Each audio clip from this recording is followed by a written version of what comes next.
Bitcoin BTC has risen approximately 50% over the past week following a approximately 60% drop throughout early January and February. The leading cryptocurrency now has a market cap of $150 billion, with over $3.5 billion traded over the past 24 hours. The mining sector is heating up rapidly all over the world, bringing additional decentralization to an industry that has been concentrated in China for many years. While being compared to a gold rush, there is an increasing focus on hardware and energy demands. Nvidia stock continues to soar, in part due to GPU mining demand. Nvidia CEO Jensen Huang admitted crypto was a real part of the business in Q4 2017 and that crypto is a real thing, it's not going to go away. Later this month, the Toronto Stock Exchange will list the Vancouver-based Hut Mining Corp, a company backed by a Georgian mining company Bitfury, one of the main competitors of China-based Bitmain. In order to maximize returns, miners are generally concentrated where electricity is cheap.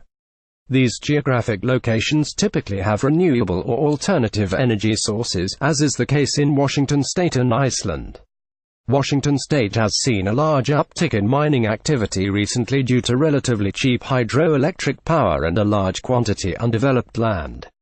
Mining is slated to become a multi-million-dollar business in Chelan County, where the local power provider, Chelan Public Utility District (PUD), is dealing with a surge of requests to build large-scale mining facilities. The county of 72,400 residents already has 16 cryptocurrency mining operations up and running. Iceland may be using more power to mine BTC than they used to power homes by the end of 2018, according to reporting from the BBC. Johan Snorri Sigurbergsson, a spokesman for Icelandic energy firm HS Orka, said that there is so much demand for BTC mining data centers in Iceland that the country would have enough electricity to supply them all were they to be built. Japanese e-commerce company DMM also announced plans for a 1,000-unit mining farm in the Ishikawa prefecture, taking advantage of low ambient temperatures and cheap electricity costs, while Italian utility company Enel Italy has decided against selling power for the purposes of cryptocurrency mining as it is an unsustainable practice that does not fit with the business model. While mining operations across the globe expand, crypto has entered the zeitgeist of several central bankers and economists. The previous U.S. chair of the Federal Reserve, Janet Yellen, held a hawkish stance on BTC, calling it a highly speculative asset that doesn't constitute legal tender. The executive director of the Österreichische National Bank, Austria's central bank, agreed. Kurt Pribble said that Bitcoin price is pure speculation. French and German finance ministers have also raised concerns over education and risk management, and plan to propose restrictions on BTC at the Argentinian G20 meeting in March. International Monetary Fund chief Christine Lagarde believes international crypto regulation will be necessary and inevitable in regards to activities involving dark markets rather than crypto itself. President of the European Central Bank (ECB), Mario Draghi, has a warmer approach, suggesting banks will show positive interest and that the ECB cannot and will not regulate BTC. Arizona state legislators have taken a warmer stance as well. A bill recently passed into legislation that allows taxes to be paid using cryptocurrencies. Several libertarian-leaning U.S. politicians have already accepted campaign donations in BTC, including Colorado Democrat Jared Polis in 2014, Kentucky Republican Rand Paul in 2016, and most recently, Missouri Republican Austin Peterson. In the meantime, the European Union Agency for Law Enforcement Cooperation Europol and other police agencies remain focused on money laundering and other illicit activities using cryptocurrencies. The executive director of Europol, Rob Wainwright, estimates that about 3 to 4% of the £100 billion in illicit proceeds in Europe are laundered through cryptocurrencies. In the U.S., a resident of Ohio was recently arrested for allegedly running a fake ID ring where $4.7 million of BTC was confiscated. In Russia, scientists were recently arrested for using a nuclear supercomputer to mine BTC. Computers within nuclear facilities are rarely connected to the internet as a preventative measure against hacking. However, the scientists apparently connected the computer and were promptly arrested. In less nefarious Bitcoin adoption this week, real estate sales for BTC transactions also continue to increase. A Florida company recently completed its third Bitcoin-only transaction, selling a Miami townhouse for $41.35 BTC, or $338,878.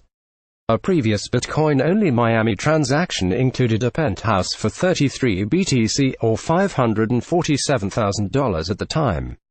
50 luxury apartments were recently sold for BTC in Dubai as well, with one buyer taking 10 units.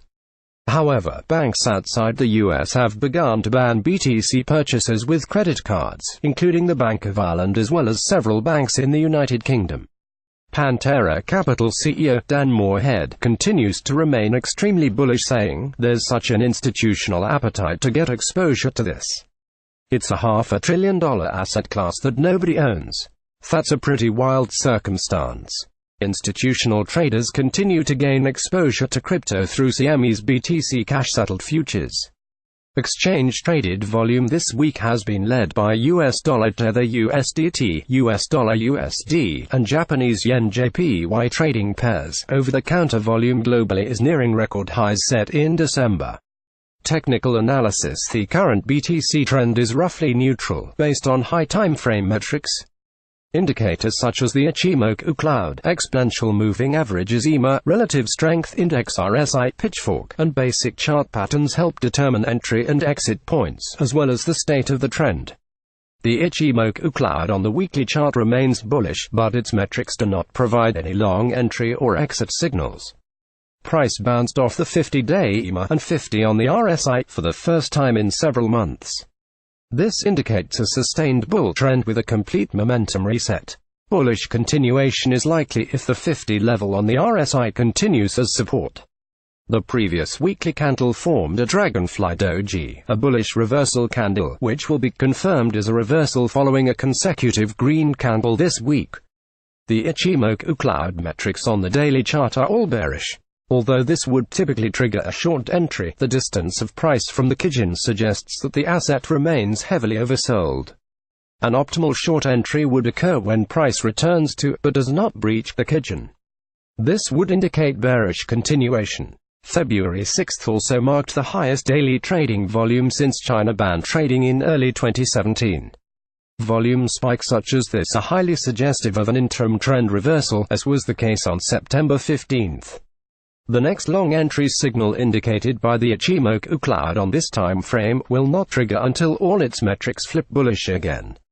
This may not occur for several weeks. The Kumo twist on March 6 is the zone with the highest likelihood of price breaching the cloud. If price is below the cloud at that time, it will treat this zone as a magnet for upward momentum. Price is also currently near but below the 200 EMA, a litmus test for trend status. A pitchfork on the daily chart with anchor points in February, May, and July shows price reaching the 1.618 level on the recent drop. The 1.618 level is borrowed from Fibonacci extensions and was also roughly seen as resistance at $15,700 and $17,000. Buying in the current zone comes with the risk of a bearish invalidation of the pitchfork. A significant break below the lowest diagonal support would invalidate the pitchfork entirely. The upside potential is a return to the median line, followed by test of the upper limit. A bullish reversal pattern, the inverted head and shoulders, with a 1.618 fib extension and measured moves of $11,500 and $13,105, continues to form.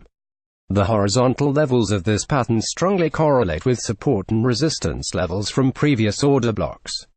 Lastly, market cycles are loosely correlated with the OKEX previously OKSWAN quarterly futures expiration dates. January and July have preceded the beginning of relative bearish reversal periods red, whereas April and October have preceded the beginning of relative bullish reversal periods green. This has occurred irrespective of the macro trend. Conclusion: the ever-expanding mining data centers across the globe continue to add pressure to regional power supplies. Although mining profitability will inevitably be affected by any rise in the cost of power, the additional investment in the crypto industry lends sustainability to the industry as a whole. Following the generally dovish Senate hearing on cryptocurrency last week, regulators around the world continue to reveal their positions. While most regulators have adopted a wait-and-see approach, law enforcement continues to report on illicit activities, in spite of the relatively minor use of cryptocurrency. Technicals are neutral based on the trend metrics with a complete momentum reset. Exchange-traded and OTC volume continue to sustain levels seen during the app period in December. Low timeframes show a bullish reversal pattern which should conclude within the next 24 hours, eventually bringing BTC back above $10,000 once the pattern completes.